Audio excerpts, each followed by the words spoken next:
Bueno, hoy nos vamos de viaje en el tiempo, a la Viena de principios del siglo XX. Hay que imaginarse esta ciudad no solo como la capital de un imperio, sino como el epicentro de un verdadero terremoto intelectual. Un caldo de cultivo de ideas opuestas que, sin saberlo, estaban moldeando la economía moderna. Pero, a ver, no pensemos que esto era una simple discusión académica de esas de pasillo. No, no. Era un auténtico campo de batalla. Un lugar donde mentes brillantísimas chocaban de frente por nada menos que el futuro de la sociedad y de la economía. Y en el corazón de esta tormenta teníamos dos bandos que parecían completamente irreconciliables. Por un lado, los marginalistas de la escuela austriaca, muy enfocados en la idea del valor subjetivo, y por el otro, los marxistas, que defendían a capa y espada la teoría del valor trabajo. El choque, pues, era inevitable, y sobre todo, fundamental. Y uno se pregunta, ¿dónde pasaba todo esto?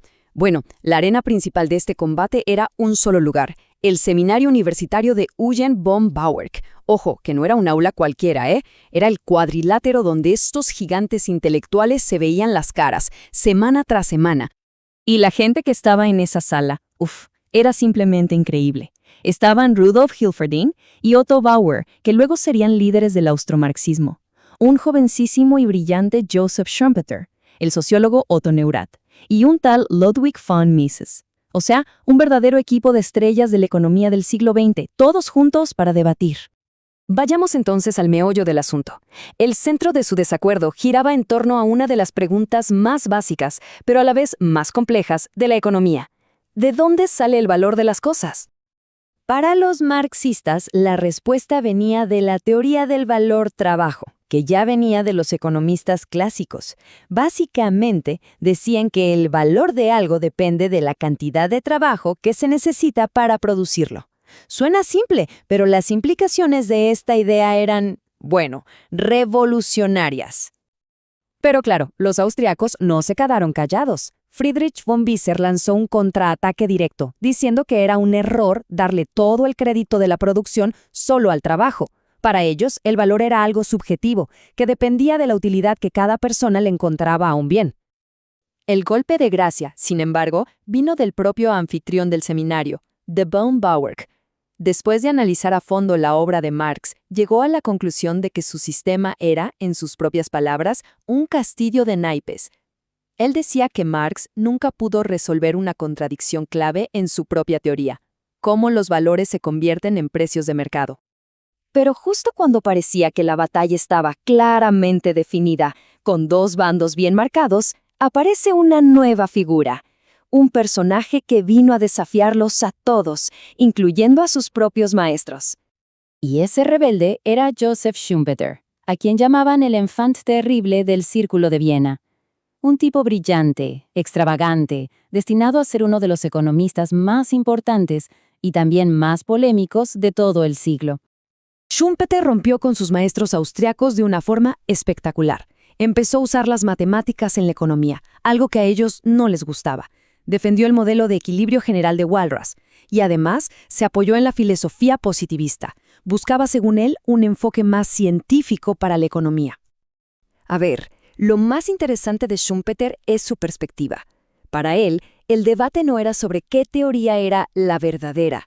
Él veía las teorías como ficciones útiles, como herramientas.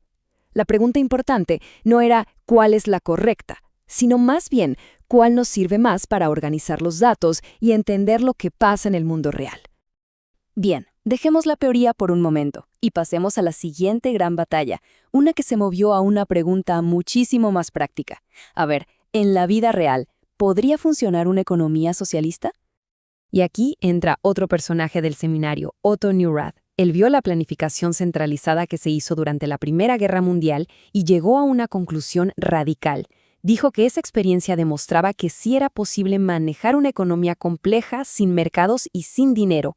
Proponía una economía en especie, administrada solo con estadísticas. La respuesta a esta idea vino de Ludwig von Mises, y su argumento fue demoledor por su lógica. Pensemos en su razonamiento. Es como una cadena de dominó. Primero, si el Estado es dueño de todo, no hay mercado para intercambiar, por ejemplo, fábricas o materias primas. Segundo, sin ese intercambio, es imposible que surjan precios. Y aquí está el punto clave. Sin precios, que son como señales que nos dicen qué tan escaso es algo. ¿Cómo diablos pueden los planificadores tomar decisiones racionales? Mises lo resumió de una forma magistral con esta frase. El punto central es que los precios no son solo números, son información. Son la información más crucial para coordinar una economía. Sin ellos, decía, el cálculo económico racional a gran escala se vuelve simplemente imposible. Y esto nos deja una imagen muy potente de la consecuencia de todo esto. Sin las señales que dan los precios, los planificadores centrales se quedarían, usando la metáfora de Mises, andando a tientas en la oscuridad, incapaces de decidir de forma eficiente qué producir o cómo hacerlo. Mises se dio cuenta de que para defender sus ideas no era suficiente con ganar el debate económico, tenía que ir más profundo. Necesitaba, de alguna forma, reconstruir los cimientos filosóficos de toda la disciplina. Y el resultado de esto fue su gran proyecto, la praxeología. En lugar de basar la economía en datos o en historia, Mises quería fundamentarla en la lógica pura de la acción humana. Buscaba principios que fueran tan universales e irrefutables como los de las matemáticas. Y el punto de partida de todo su sistema es en realidad algo súper simple, el axioma de la acción. Él sostiene que todos los seres humanos actuamos con un propósito. Siempre intentamos pasar de un estado que nos gusta menos a uno que nos gusta más. Es algo que, según él, es una verdad universal. Y aquí es donde Mises se volvió realmente controversial. Él argumentaba que las leyes de la economía se derivan lógicamente de este axioma, que son verdades a priori, como en la lógica. Esto chocaba de frente con la visión positivista, que cada vez era más popular y que decía que toda ciencia debía basarse en hechos que se pudieran observar y comprobar. Para los positivistas, lo de Mises era pura metafísica, no ciencia. Así que, al final, todo este debate, que nació en Viena hace más de un siglo, se reduce a una tensión que sigue vivísima hoy. La tensión entre el orden espontáneo que surge del mercado y el diseño racional de un planificador. Y esto nos deja con una pregunta súper relevante. ¿Cuánto se puede planificar una economía?